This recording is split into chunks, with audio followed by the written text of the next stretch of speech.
the one of the more kind of interesting or funny games to watch was the Browns versus Raiders game. Sorry, not Raiders. Browns versus Ravens game. There were just an insane amount of turnovers that game, but I want to focus on one guy. Let's focus on Lamar Jackson, who threw a career high 4 picks in that game while only throwing 1 touchdown. The Ravens were able to skate by with the win, but as you can imagine, four interceptions is not a recipe for success typically. So, Jenna, I want to come to you here. Did this game raise any red flags for you about Lamar Jackson? I mean, for sure. I mean, it just, the whole game seemed like Lamar wanted to throw those picks because he had something brewing in his stomach and he wanted to get out of the game as soon as possible. Um, like those interceptions weren't like, like close calls or anything like that. They were, he might as well just started throwing to the Browns secondary at that point. I mean, it's a terrible game for him. I mean, I'm sure he'll bounce back, but it just seems like, you know, they found multiple of his kryptonites and they're using against them. And if Baker was a better QB, the Browns would have won that game easily. Mm. Brandon, how take me through your kind of a mind as you were watching that game. What did you see from Lamar that was concerning, or is it just kind of something to kind of move past? I mean, the fact that we keep coming back to it means we probably shouldn't just brush it under the rug. Um, I don't know how Baker Mayfield didn't win that game. 4 interceptions. You've got to score points off of turnovers, and that's how you win the game. The fact that he couldn't win with 4 interceptions, defense gave him optimal chances to win the game, and he just shit the bed. But going back to Lamar, like, yeah, one of the things, like, I don't know about that, Jin, but one of the things that I've been harping on is the consistency.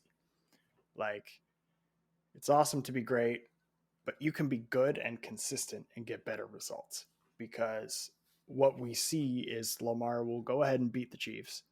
He'll go beat Indy, which we might have thought was not a big deal, but is actually a big deal. That's a good team.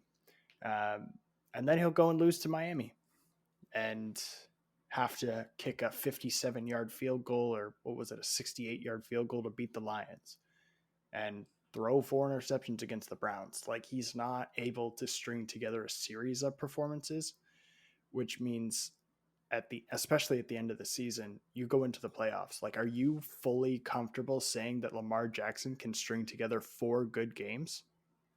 Because that's what it's going to take them to win a Super Bowl. So, I mean, unless you're 100% confident that Lamar can string together 4 good games in the playoffs, then it's a cause for concern.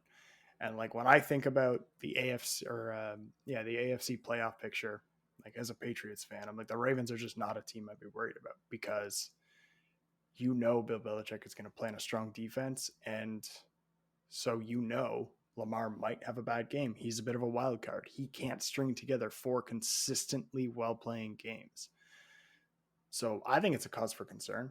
I don't think you should chuck him or anything. I think it's something you can work on, but he'd be better off being not as good but consistent than just like having some super games and then games where he throws 4 interceptions. Yeah. It's the inconsistency that, kind of plagued throughout his career at this point. We know that Lamar can run. There's always been that question of can he throw, and just from last week's game, it just seemed like he can't throw the ball.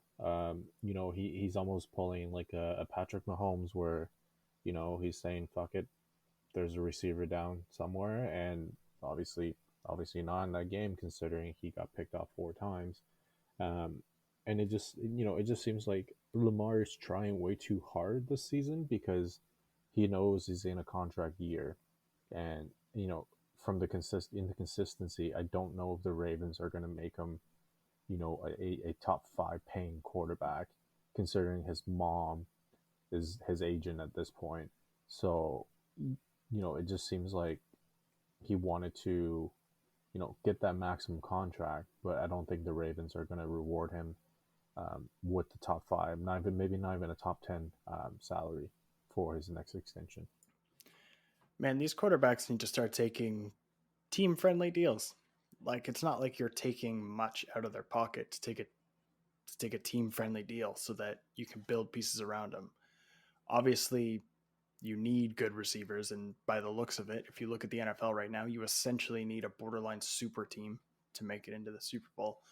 Um, and so I don't understand what the big deal. Like I know they want the most money, but like at the end of the day, if you're taking a $25 million contract, like are you really hurting for cash?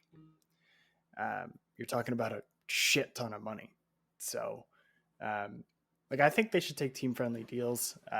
Lamar would definitely be a good candidate for that at this point. Like I would completely change my opinion if he could string together a series of games where he can mix in the run and the pass and be consistently good with both.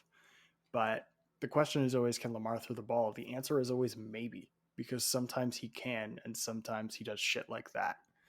Um, and it's hard to mortgage your entire future on that. Yeah, for sure. I mean, even in this game, he still had some kind of flashy moments, but as you said, just the consistency. Can you make good throws and move the ball down the field without, throwing interceptions that could have cost them this game? But fortunately, they were playing a team that was hell bent on losing that game, so they were able to kind of skate by there.